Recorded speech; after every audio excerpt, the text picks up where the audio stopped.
Hello guys, welcome to ஏஇ Pappu's kitchen. இன்றைக்கி நம்ம சேனலில் சூப்பரான ஒரு ஃப்ரூட் ஜூஸ் பார்க்கலாம். இது ரொம்பவே டேஸ்ட்டாக இருக்கும்.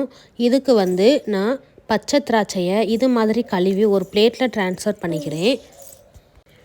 உங்ககிட்டையும் பச்சை திராட்சை இருந்துச்சுன்னா இந்த மாதிரி ஜூஸ் போட்டு குடிச்சு பாருங்கள், ரொம்பவே சூப்பராக இருக்கும். இது மாதிரி எல்லாத்தையும் கழுவி எடுத்துக்கோங்க. இப்போ பாருங்கள், எல்லாமே நல்லா வாஷ் பண்ணியாச்சு.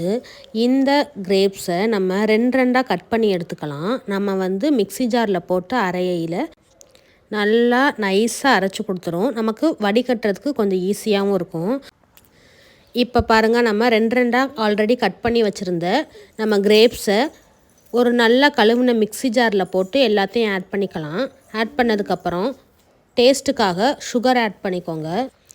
சுகர் யூஸ் பண்ணலை அப்படின்னா 2 டேட்ஸு, இல்லை அப்படின்னா ஹனி, இல்லை அப்படின்னா நாட்டு சக்கரை, அந்த மாதிரி ஏதாவது ஒன்று ஸ்வீட்னஸ்க்காக ஆட் பண்ணிவிட்டு இது மாதிரி நல்லா அரைச்சி எடுத்துக்கோங்க.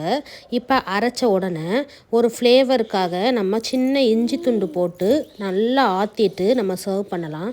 ஏன்னா இஞ்சி துண்டு போட்டு அரைச்சோம் அப்படின்னா அந்த காரம் ஒரு மாதிரி டேஸ்ட்டு வேறு மாதிரி இருக்கும். இது மாதிரி செஞ்சு பார்த்துட்டு பிடிச்சிருந்தா லைக் பண்ணுங்கள். நீங்களும் ட்ரை பண்ணி பாருங்கள். Thank you guys.